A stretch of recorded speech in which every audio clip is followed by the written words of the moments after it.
Welcome back to Court TV Live. I'm Judge Ashley Wilcott. Let's turn our attention now to Kentucky, where the first of 3 men convicted in the death of Crystal Rogers faces sentencing today.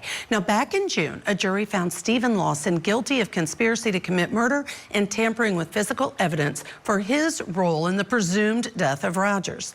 That same jury recommended that he be sentenced to 17 years in prison.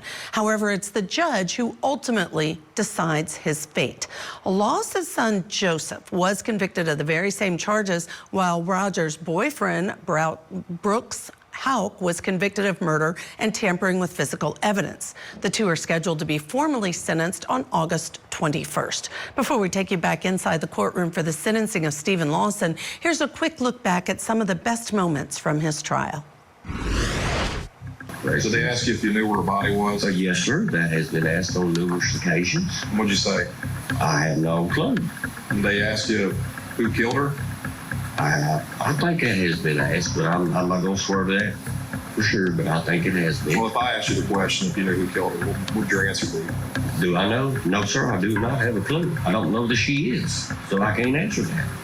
Did you ever intend to promote or facilitate the murder of Crystal Rogers? No, sir. Did you ever agree to aid Brooks Houck in the planning of the murder of Crystal Rogers? No, sir. When you drove Joey down to Bluegrass Parkway, was there an agreement between you and Brooks Houck Crystal Rogers would be murdered? Never ever got said to me, so that's a no, sir. And when you went to go pick up Joey off of Bluegrass Parkway, did you think that that was providing an opportunity for Brooks to No, sir. I was down there picking him up because he broke down, plain and simple. And you want this jury here to believe that your presence up there in those fields outside Cox's Creek, the early morning hours, had nothing to do with Crystal's disappearance at that same time? Is that what you're telling this jury? Is that what you want this jury to believe? Yes, sir. I'm telling the jury that. And I won't never apologize for being up there drinking, that I was an alcoholic. I won't apologize for that neither. At this time, I need the defendant and counsel to please stand. The verdict form reads as follows. On instruction number 3, it says, "We, the jury, find the defendant guilty of conspiracy to commit murder," under instruction number 3A. Under verdict form number 4, it says, "We, the jury, find the defendant guilty of tampering with physical evidence," under instruction number 4. Tell me a little about yourself, Tori. I'm 21. This was my mom.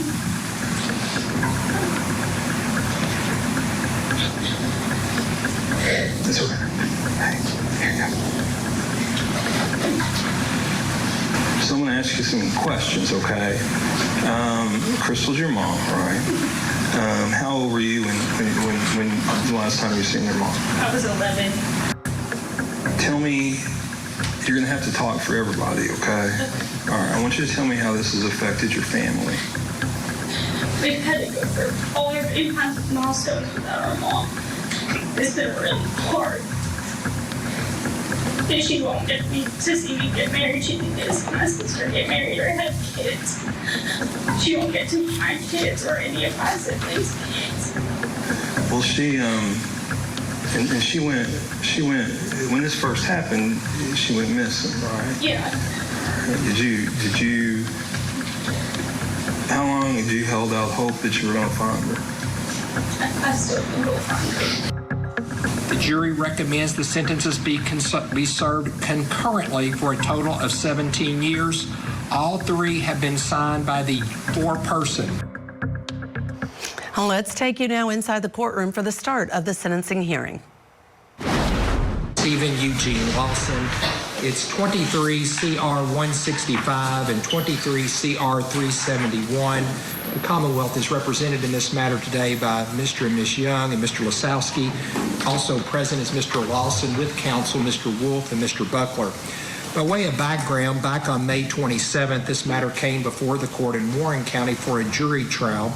On May 30th, 2025, the jury returned a verdict finding the defendant guilty of conspiracy to commit murder and tampering with physical evidence. The jury recommended a sentence of 17 years for conspiracy to commit murder and 5 years for tampering with physical evidence. The court ordered a pre-sentence investigation report be prepared. And Mr. Wolf, Mr. Buckler, have you all had an opportunity to review that document with your client? Judge, we have. Are there any corrections that need to be made to that document? 2 minor, not really of consequence, but nonetheless, let's just be official here. The spelling of my last name. What page are you at? Correct, page 1. Okay. Should be 2 F's and no E. 2 F's, okay, I've made that change. Thank you, sir. And then immediately following at the bottom of that, you'll see defense attorney, it says appointed or hired. As you know, we were appointed by DPA and we were not hired. Yes, I will make that change also. Those are the only 2 corrections, Your Honor. Very good.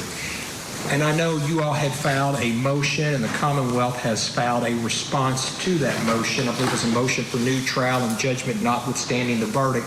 Is there anything in addition you wish to submit in regard to that motion? No, sir. Ask you to take it under submission. Okay. Anything the defense or the Commonwealth wishes to respond other than what's already in writing? No, sir, just what is in writing. Okay. The court has reviewed the motion and the court and the response, and the court is going to deny the motion. The court will enter a written order as to one portion of that. The rest of it, the court will rely upon the rulings that were placed on the record throughout the trial. As far as the defense, do you all have any other motions or matters we need to consider prior to sentencing today? No, sir. Anything the Commonwealth wishes to present prior to sentencing today? Yes, sir. Just briefly, we do have 2 of the family members that would wish to speak. Go ahead and call your first witness then. Yes, sir. Be Mr. Mike Ballard. Does he go to the podium, Your Honor? Just come to the podium and I'll let him raise his right hand and then we'll have a seat over here at the witness. All right, this is a victim in this case. It's Mike Ballard, Crystal's uncle. What we're going to do, we have to take a break. When we come back, we will get you back into court. Fair warning, it is a very emotional plea from Crystal's uncle. We'll bring that to you up next. Tonight on Closing Arguments, a gruesome murder has a former naval officer facing a jury, breaking down today's dramatic testimony in the dismembered wife murder trial. Closing Arguments, tonight at 8/7 Central, only on Court TV. Donna Adelson is facing charges of murder, the death of her former son-in-law. Now that Donna has turned into a defendant, what's next for the Adelson clan? The Matriarch Mastermind Murder Trial, August 19th, only on Court TV.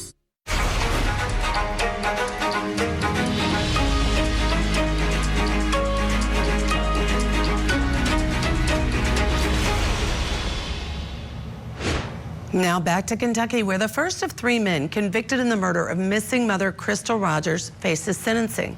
In June, a jury convicted Steve Lawson of murder in Rogers' presumed death. Her body's never been found. Lawson's son Joseph and Crystal's boyfriend were also found guilty of murder in a separate trial. The same jury that convicted Steve Lawson recommended 17 years for him to serve. Now it's up to the judge to make that final decision. Let's take you inside the courtroom where the victim's uncle is just beginning with his emotional victim impact statement. The family had talked, and you yourself and Brooke are going to be representatives and speak on behalf of the family. Is there anything you would like to tell the court as it relates to the sentencing and how this has affected your family? Yes. You want me to go ahead and read what I've got? Yes, sir. That's fine. Okay. My name's Mike Ballard. I'm Crystal's uncle.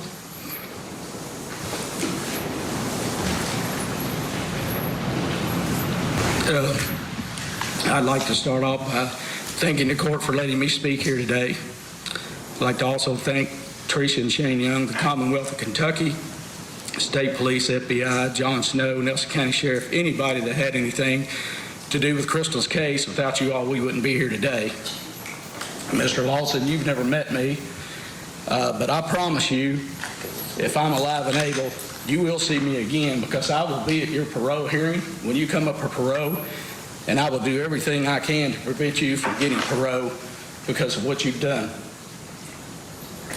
I know what kind of person you truly were when you had no one, and I mean no one, at your trial to support or defend you. But the difference today, just look all around you. You see, we're all just not here for Crystal. We're here for you too. We came out to see the court pass final sentencing down to you today. Your last farewell before you go off to spend a very long time in prison, which I hope is the worst experience you can ever experience in a prison. Hopefully you'll spend the rest of your life there. I could stand up here and go on and on about what a worthless, despicable, pitiful, thoughtless, gutless person you are, but I really don't have to say what everyone already knows, but that's the life you chose. On July 3rd, 2015, I imagine Crystal woke up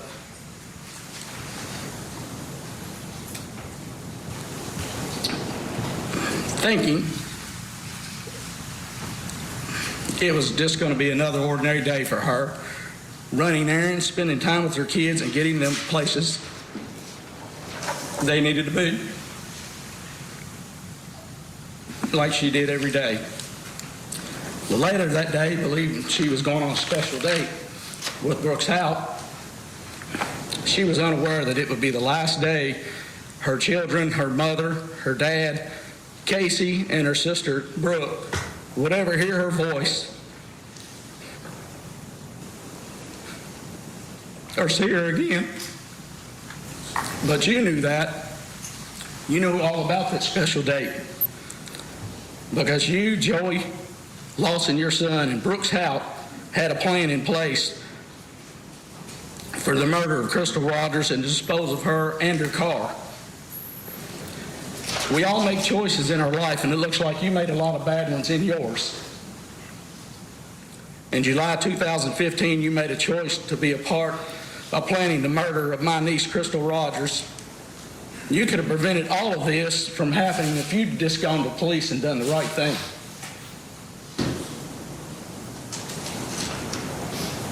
If you had done that, I believe Crystal would still be here today, and so would my brother Tommy Ballard. But no, you couldn't do that because you wanted the drywall works from Brooks Hout, and that's all this young lady's life was worth, and maybe just a little cash. A lot of people search for Crystal all the time, many searches, but nobody searched for her like her dad, Tommy Ballard. And you knew Tommy was a good man, and you knew he was out searching every day looking for his daughter. But you didn't care. It didn't make anything to you, didn't mean anything to you. And he searched for her every day, every night, until the day he died. And you knew it. You didn't say anything about it. You knew what happened. Again, you could have prevented it all. Crystal still would have been here, and I believe Tommy Ballard would have still been here. But you didn't care about anyone but yourself. You have no remorse, no feelings about it. I don't believe you're sorry about it. The only thing you're sorry about is getting caught and going to prison.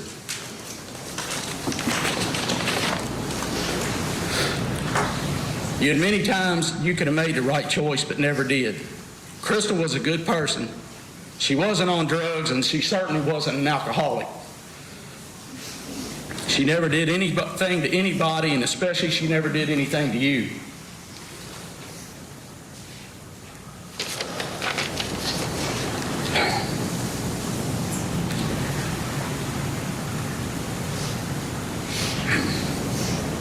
Crystal was a beautiful, loving mother of 5 children. She was a daughter, a sister, an aunt, a granddaughter, a niece, and never deserved for her life to end the way it did. We'll always remember that beautiful smile, and that's something nobody can ever take away from us. I hope the court gives you the maximum sentence possible, though it will never bring Crystal back and never be enough.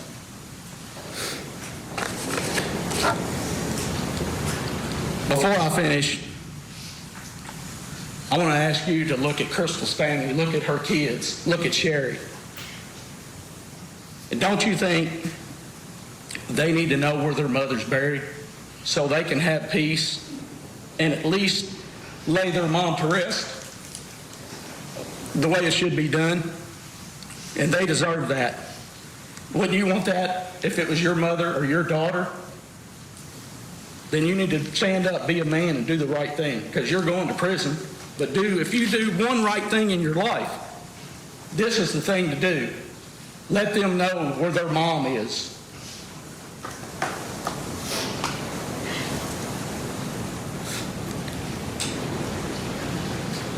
I don't know that you were always this type of person.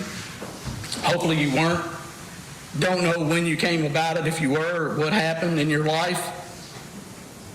You say alcohol and drugs. Well, that may be so, but again, everybody makes choices in their life, and you made yours to start it out to be the way it is and end the way it is. Thank you, Your Honor, for letting me speak.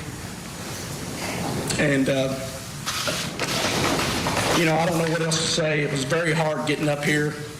Very hard to come up with what to say. I could go on and on, but I know they like to keep this short.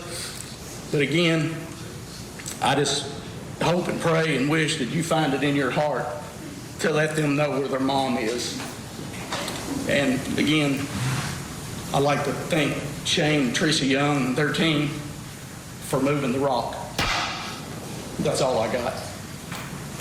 Is there any questions you wish to ask Mr. Wood? Thank you, Mr. Ballard. Call your next witness. That's Crystal and her kids about that time. Brooke Brown. Brooke Brown? Yes, sir.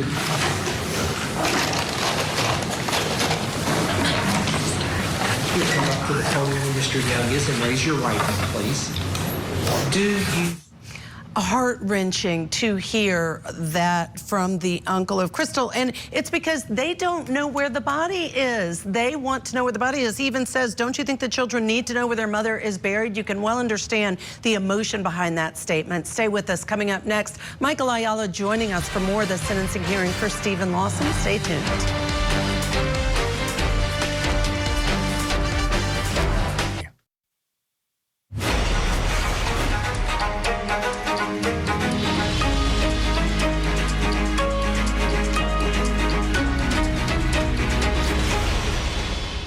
Civil case is what's coming next. You understand? Yes. Yeah. So they're going to take everything. They're going to take everything that I've got. So go ahead and try to get what you can. Welcome back to Court TV Live. I'm Ashley Wilcott. And I'm Michael Ayala. We're both here today giving you your front row seat to justice. And that was one of the many jailhouse calls from Brooks Houck immediately after his conviction for murdering his ex-girlfriend, Crystal Rogers. Her body still has not been found. Houck's co-defendant Joseph Lawson and Joseph's father Steven were also convicted of conspiring to murder Rogers. Today, a judge will decide the fate of Steven Lawson after a jury recommended that he be sentenced to 17 years behind bars. And we've been watching that. I want to get you back into court now, where Crystal's sister is testifying ahead of the judge's sentence. You're about to give will be the truth, the whole truth, and nothing but the truth. Okay. But you'll have a seat right over here. It's going to stand here with her.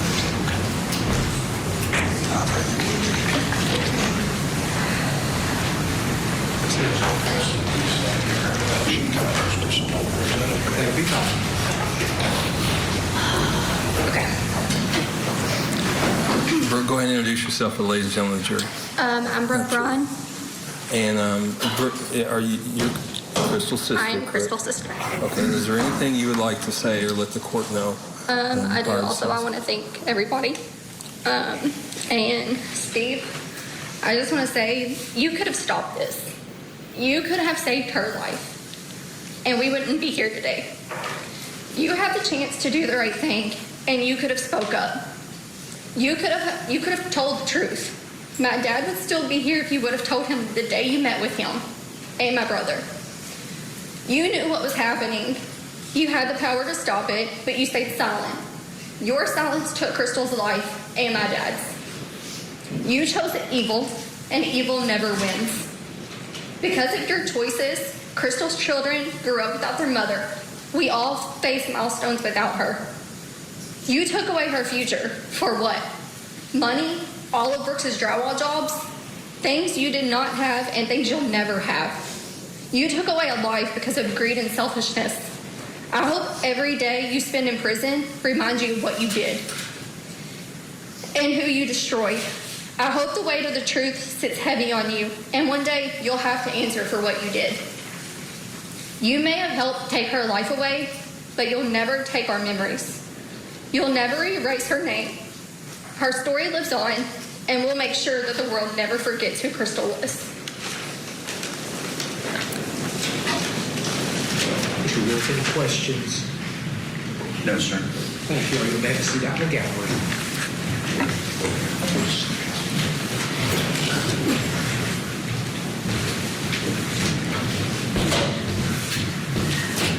Mr. Young, anything else you wish to proceed with this? There is not, Your Honor. Here in a few minutes, the court will be pronouncing sentence in accordance with the jury's verdict. First, I do need to tell you, Mr. Lawson, you do have a right to appeal to a higher court, which would be the Kentucky Court of Appeals. If you cannot afford the cost of that appeal, I will appoint you a public defender to handle that appeal for you. The notice of appeal has to be filed within 30 days of the entry of the judgment. Counsel, is there any reason why final sentencing cannot be pronounced? No, sir. No, Your Honor. At this time, in conformity with the jury's verdict, it is the sentence of the court that Mr. Lawson be confined in a penal institution, therein to remain for a period of 17 years upon his conviction to conspiracy to commit murder, 5 years for tampering with physical evidence. It's a further order of this court, all time shall run together or concurrently for a total sentence of 17 years. Also, for the record, the court would note that any request for probation or conditional discharge, the court believes he's statutorily precluded from asking for that. But even if not, the court finds that to grant probation or conditional discharge would unduly depreciate the seriousness of this matter. I will be signing a judgment here today. After that judgment has been entered by the clerk's office, the clerk is going to send copies to both sides, and then that can be appealed if he wishes to do so. Yes, sir. Anything else we need to take up at this time, counsel? I'm going to have some comments, Your Honor. Nothing, but I'd like to approach on just an administrative matter, but it has nothing to do with... Well, sure, come on. So it won't take long.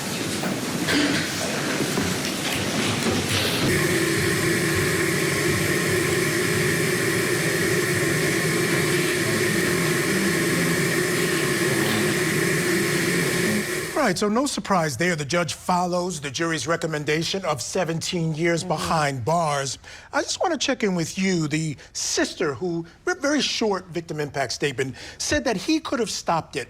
And again, I'm not going to question a victim who has their impact statement, but I wonder really if this guy who worked for Houck, who clearly was a guy who had more money, he was employed by him, if he really could have stopped it. I'm not sure he could have. He could have said no. I think that's what she means. You could have said no, you could have reported it, you could have done something different, and none of this would have happened. I do think that's what was meant. And I just have to mention, I too am not surprised. 17 years as the jury recommended. As soon as I heard there were going to be 2 victim impact statements and that was it, I kind of thought, okay, the judge is going to go with what the jury recommended. Yeah, fair enough. All right, let's welcome in our guest for this hour. With us, criminal defense attorney, former prosecutor Marie Pedetta. Marie, great to see you as always. Want to get your reaction to the sentencing here of Steve Lawson. I think he got exactly what he deserved. And I think the plea that was made by the, I believe it was the uncle of the victim, really tugged at the heartstring of the judge, because at the end of the day, they still don't know where the body is. And maybe since he was convicted of conspiracy to commit this murder, he had knowledge of where the body is. When you don't have the body, you can't put your family member to rest. It's sort of like you never get that closure. So I think, you know, he should spend his 17 years. And I agree with the person who made the victim impact statement. It should be miserable and like hell for him, because that's exactly what he deserves after being convicted by a jury of his peers of conspiracy to commit this murder. Yeah, he did say in that statement, this was Mike Ballard, the uncle, I hope you have the worst experience in prison, right, that you can possibly have. That's what I want for you. And I go back to something you just mentioned, this body not being found, because I would argue that between the 3 of them, Marie, at least one of them can say, this is exactly where we left the body. This is where you can find the body, and they haven't done that. They haven't done it because maybe there are going to be appeals, and him saying where the body is really connects him deeply with it. And I think, you know, maybe this person who was convicted of conspiracy has no knowledge of where exactly the body is. Because simply conspiring to commit doesn't mean he was there when the remains were buried or whatever they did with that. It's possible that he doesn't know where the body is. Quickly, Marie, you know, this is one of those cases that I've always had questions about from the very beginning in terms of Steve Lawson and even his son. This is a guy, you know, Brooks Houck was known to be a very powerful guy.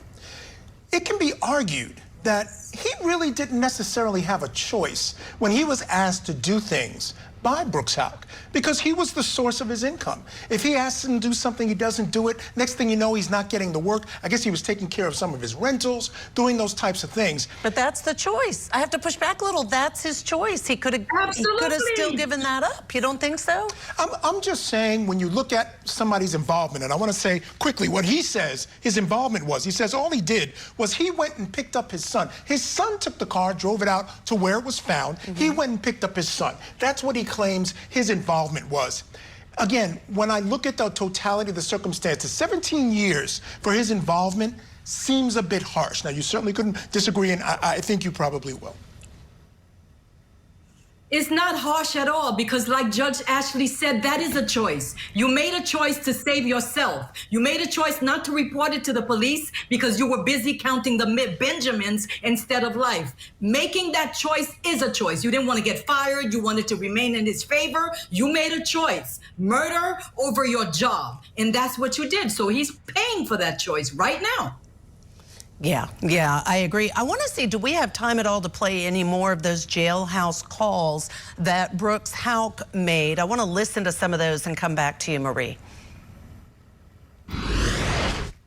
Chances are, with as high profile as this case is, they're not really going to try to settle that out of court in a wrongful death suit. They're going to try to get a sympathetic jurors to award something astronomical. You understand what I'm saying? So that's the reason why I'm saying sell what you can right now. All right, give us your analysis of these calls. There's lots more where that came from. And that's exactly why he was convicted. He was a part of it. And he knew exactly what he was doing. Choices were made, calculations were made. He rationalized to himself, you know what, I have to do this. So even after the fact, he knows the seriousness of what he's facing. It's a high-profile case because you have an innocent person, the mother of 5, senselessly, brutally, probably murdered, and the body is never found. He knew what he had coming, and he got exactly what he deserved. The phone call proves post-action guilt right there. Yeah, it's fair. I mean, I get what you guys are saying. My only point is, he was convicted of conspiracy to commit murder.